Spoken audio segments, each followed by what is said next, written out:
ఇక ప్రభుత్వ బ్యాంకుల్లో ఫైనాన్స్ సంస్థల్లో అప్పుల మీద అప్పులు పర్సనల్ లోన్స్ తీసుకోవడానికి అవకాశం లేదు. అంటే ఇప్పుడు దాకా ఉందా అంటే ఉంది, ఒక రకంగా ఉంది, ఒక రకంగా లేదు. ఎప్పుడైతే పాన్ నెంబర్ వచ్చిందో ఆ నెంబర్ వచ్చిన తర్వాత ఎవడు ఎక్కడ ఏ లోన్ తీసుకున్నా కూడా బ్యాంకుల్లో కానీ ఫైనాన్స్ సంస్థల్లో కానీ వాళ్ళకి క్లియర్గా ఎవడు ఎక్కడ ఎంత లోన్లో ఉన్నాడు అనేది తెలిసిపోయింది. అయితే ఉదాహరణకి ఈరోజు ఒక లోన్ తీసుకొని 15 రోజుల తర్వాత ఇంకో బ్యాంకులో ఇంకో లోన్ తీసుకుంటే మాత్రం తెలియదు. 25 రోజుల తర్వాత ఇంకో లోన్ తీసుకుంటే మాత్రం తెలియదు.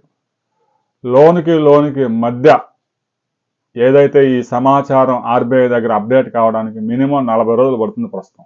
అంటే ఈ 40 రోజుల్లో నువ్వు 4 లోన్లు తీసుకుంటే వాడికి తెలియదు.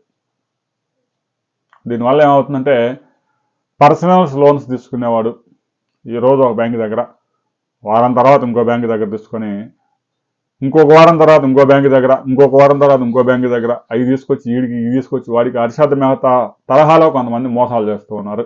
ఈ మోసాలకి అడ్డుకట్ట పడబోతా ఉంది. ఇప్పటి వరకు ఈ సమాచారం ఆర్బీఐ దగ్గరికి వెళ్ళి ఆర్బీఐ దగ్గర అన్ని సంస్థలకి కనెక్ట్ చేసేసరికి 40 రోజులు సమయం పడతా ఉంది. వాళ్ళు ఆన్లైన్లో చెక్ చేసుకోవాలని 40 రోజులు పడుతుంది. 30 రోజుల తర్వాత మాత్రమే ఈ బ్యాంకు స్టేట్మెంట్ పంపిస్తుంది. పలానోడు మా దగ్గర లోన్ తీసుకుని ఎంత అని చెప్పేసి ఆర్బీఐకి పంపించి ఆర్బీఐలో ఆన్లైన్ చేసి ఇవన్నీ చేసేసరికి 40 డేస్ దాటిపోతా ఉంది. ఇక నుంచి ప్రతి 15 రోజులకు ఒకసారి బ్యాంకులో ఫైనాన్స్ సంస్థల్లో మీ దగ్గర ఎవడెవడు లోన్ తీసుకున్నాడు, వాడి పేరు, వాడి వివరాలు, వాడి పాన్ కార్డు అన్నీ 15 రోజులకు ఒకసారి పంపించాల్సింది ఆర్బీఐకి. మరి 15 రోజులకు ఒకసారి పంపిస్తే వాళ్ళు అప్డేట్ చేయడానికి ఇంకొక వారం పట్టింది, 3 వారాలు అయితే పట్టింది. మరి 3 వారాల్లో వీడు మళ్ళీ 3 లోన్లు తీసుకుంటే ఏం చేయలేం. ఇప్పటిదాకా అయితే అది 40 రోజులు పట్టింది, దాన్ని 20 రోజులు కుదించారు. రాబోయే రోజుల్లో ఏ వారం ఆ వారం స్టేట్మెంట్ మీరు నాకు పంపించాల్సిందని ఆర్బీఐ ఆదేశిస్తే కొంతవరకు అరాచకాలు తగ్గే అవకాశం ఉంది.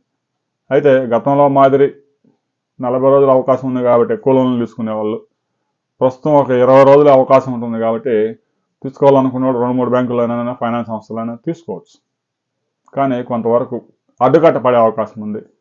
ఇష్టం వచ్చినట్టు ఈరోజు ఒక బ్యాంకులో, రేపు ఒక బ్యాంకులో, ఎల్లుండి ఒక బ్యాంకులో, ఫైనాన్స్ సంస్థల్లో ఇక పోతూ వచ్చిన మట్టి గుంజుకుందాం అనుకునేవాడు మాత్రం ఇప్పటికీ అవకాశాలు తెలిసే ఉన్నాయి.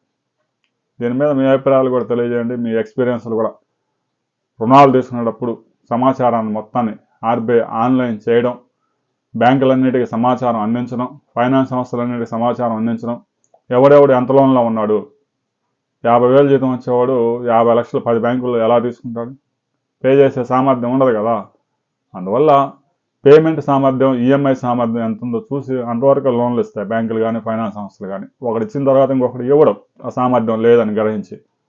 అందువల్ల ఆర్బీఐ సమాచారం ఎప్పటికప్పుడు ఏ రోజుకు ఆ రోజు అప్డేట్ చేయాలి. కానీ వారానికి, 15 రోజులకి, నెల రోజులకి అప్డేట్ చేస్తే ఈలోగా అరాచకవాదులు ఎవడన్నా ఉంటే ఇంక మనం కట్టొద్దు, పోవద్దు, తీసుకున్న కావాల్సిన మటుకు అనుకున్నట్టు తీసుకుంటాడు. రాబోయే రోజుల్లో దీని మీద ఆర్బీఐ సరైన నిర్ణయం ఏ రోజుకి ఆ రోజు అప్డేట్ అయ్యే నిర్ణయం తీసుకుంటుందా లేదా అనే విషయంలో మరో వీడియో చేసుకుందాం. వీడియో లైక్ చేయండి, షేర్ చేయండి, సబ్స్క్రైబ్ చేసుకోండి.